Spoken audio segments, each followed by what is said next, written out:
Hello everyone and welcome back to another GrainMan map / mod preview video. Now this video is for a new map called Silver Lake Forest by Carl TG Modding. So massive thanks to Carl TG for this early version of the map Silver Lake Forest. Now this map is going to be cross-platform compatible. It currently is in with Giants for testing, so hopefully shouldn't be too long before it's out. It's going to be 113.12 megabytes to download, and it's definitely a very nice start from scratch with a bit of forestry and obviously some pre-made fields as well. Now the map is called Silver Lake Forest. It includes some very nice information in the mod hub description, or what will be on mod hub.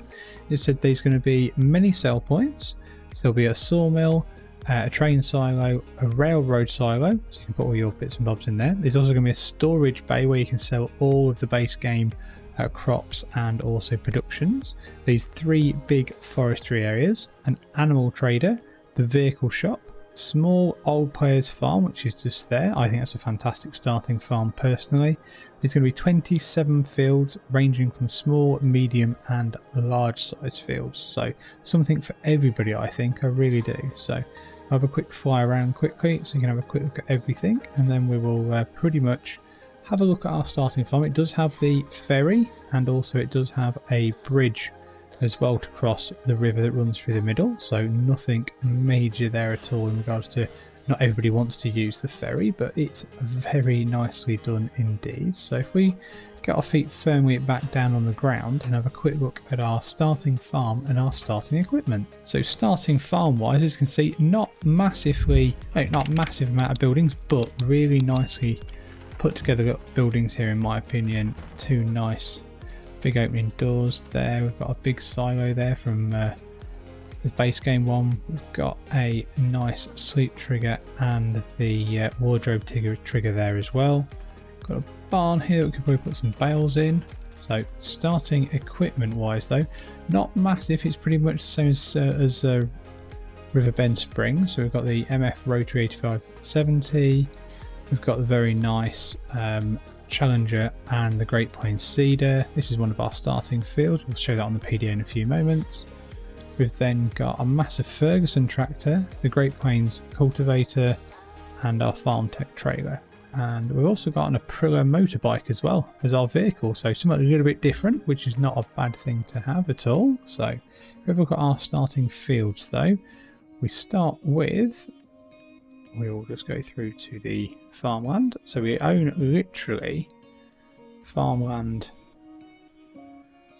23 and 24, which is very good indeed. So we've got the main fields there. We've got 24 and 23. So obviously we've got this field here ready to be planted or ready to have something done to it.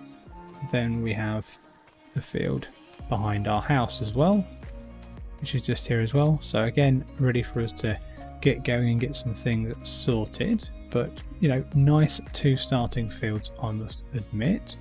So crop calendar wise, if we just go into there, pretty much base game default from what I can see. June, July for barley, etc., all that kind of stuff.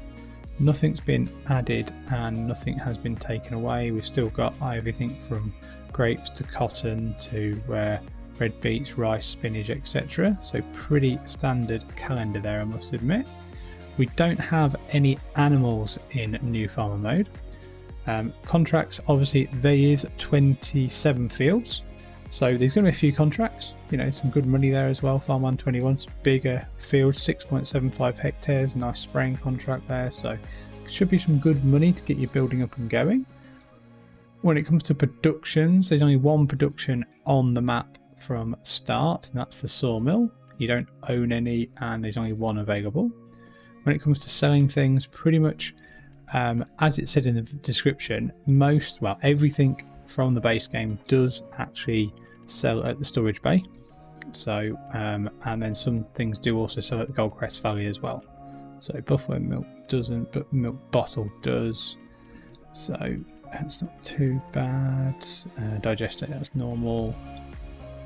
We've got goat's milk doesn't, but goat's milk bottle does. Goat's cheese does. Hay does. Herbicide, honey. Lime doesn't, but that's normal. Liquid fertilizer manure. Milk doesn't, but milk bottle does. Let's keep going quickly. What else have we got? What else have we got? Rice saplings does, rose salts. Roof plate, rope. Sorry doesn't. Soil fertilizer does. Stones don't. Strawberries do. Wood beams and wool doesn't though. So just something to be made aware of. But vehicles though, like I said, I think I've got the trailers for those. The header, 7S, the 980. Yeah. That's pretty much all the vehicles we have, so not bad at all. Looking at the PDA itself though, if we just zoom out a bit, go back into our main crop type. So as you can see though, a nice standard size. We've got the river running straight through the middle. We've got a train line runs around the map pretty much. As you can see, our starting farm's here, and then you've got a road, and you can also go, actually it's a road down here, you can go down here to cross the river. And then go up here and then come across this side to then go to some of your productions, etc. and extra fields, or you can go across on the ferry. There's a train bridge across here. The train runs down this end of the map. A couple of sale points there as well, but some bigger fields here, smaller fields in the middle here, so not too bad at all. Very nicely put together, kind of start from scratch, small scale, build everything up kind of map, I think. So if we have a look at what's actually on the map for sell points and production. So on our farm, obviously we've got our farmer silo, we've got our home trigger or house trigger. We've got the gas station not far down the road. We've got the vehicle shop trigger there as well. So that's very good. We've got the ferry here, like you say. It goes across, so that's pretty good. And over here we've got the NPCs. We've got David, we've got Ben, we've got Walter, and then we've got Katie. And then over here is your main storage bay for actually selling everything from your map, or on the map, sorry. And then here we've got the sawmill, and I think there's Noah there as well.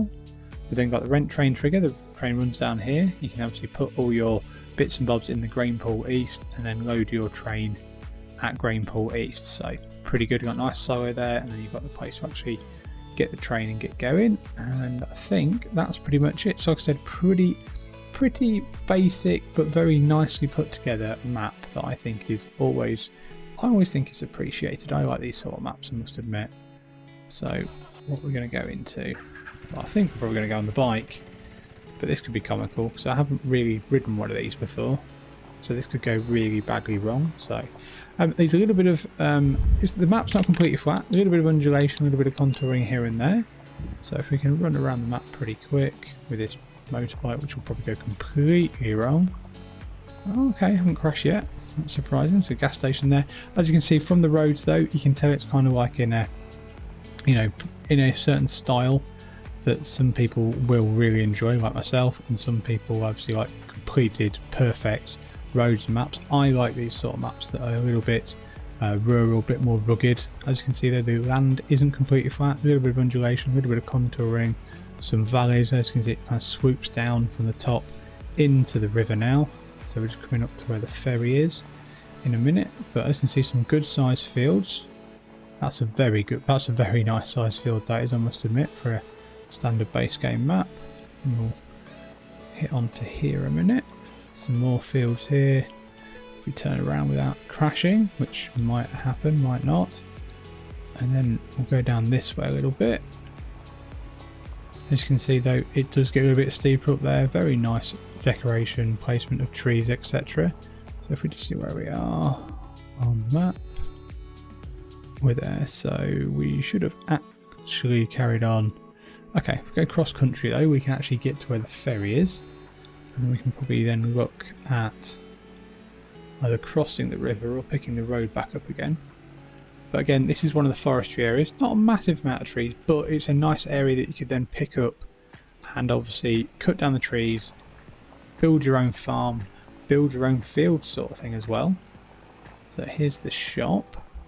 That's the shop there. So pretty much the base game shop that we'd normally have. I think what we'll do, they'll go the other way as well, past our farm again, and go over. There we go. Our farm is down there. We can get past the trees. This motorbike is absolutely terrible. Really. We're onto a major road now. As you can see there, you can definitely see now there's a little bit more landscaping involved. This is built upon a bit of a berm and a bit of a hill. So if we go down here, we'll get ourselves over the other side of the river without crashing too much, hopefully, and see how we get on. So let's just keep going down here. You can see we've got a nice wide road here, nice wide bridge here as well, so you can get some big equipment across, because obviously the ferry's got a bit of a weight limit on it. So that is a nice feature I think has been put in by Carl TG. He's thought about that, obviously, that not everybody will want to use the ferry because of bigger equipment, especially with some of the bigger fields on this, and also when you build your own bigger farm and fields. So cannot fault it whatsoever. This side of the map is definitely a little bit more, I wouldn't say undulating, but it's got some more, go straight down I think, got some more like hills and valleys, etc. Definitely. So, but I mean everything else is really nicely done. Nice definition of the fields. Yeah, very nice kind of, I wouldn't say basic, but I'd just say like a rural or rustic feeling map. It reminds me a little bit of some of the maps that are in FS22, especially because you can get your teeth into it and build it yourself. You can see the ferry there. And we're just going into the main area of the map here. Up to the top, really nice arrangement of trees, some really nice decorations, nice stone there. It's just, yeah, very, very nice indeed. Way up, whoa, whoa, whoa, a bit of a tank slapper there, so not far off crashing there. That was pretty bad. But right, so as you can see, a bit of a township over on our right hand side over there. But we're coming over here to where we've got the sawmill and we've got the railroad as well, where you can bring your bits and bobs. So over there is the railroad silo where you can actually drop off everything you want to be able to. So right, while we're here, we may as well have a quick look at our field prices. So if we go back down here, okay, so let's look at buying some of these. So what we got, 10,000, 8,000, 17, 16, these big ones here, 31, 42, 64, and what have we got up here, 20,000, 23 and 49, so not bad at all. And then we've got 44, 30, 16, 25 and finally 33. Up here in like the little township area, 9, 9, 9 and 11. So yeah, 6,000 there, 8,000 there, and finally 8,000. These two are the other side of the railroad track, 10,000 and 17,000. So very reasonable kind of prices there for the fields, I must admit. But I'm really impressed with this map. I think it's a fantastic rural kind of start from scratch, build up your empire kind of map that I think will work really well for FS25. So hopefully you've enjoyed the map tour / map preview. If you have, let me know in the comments down below the video, and while you're there, please remember to like the video, subscribe to the GrainMan channel, and I hope to see you again soon. Many thanks for watching.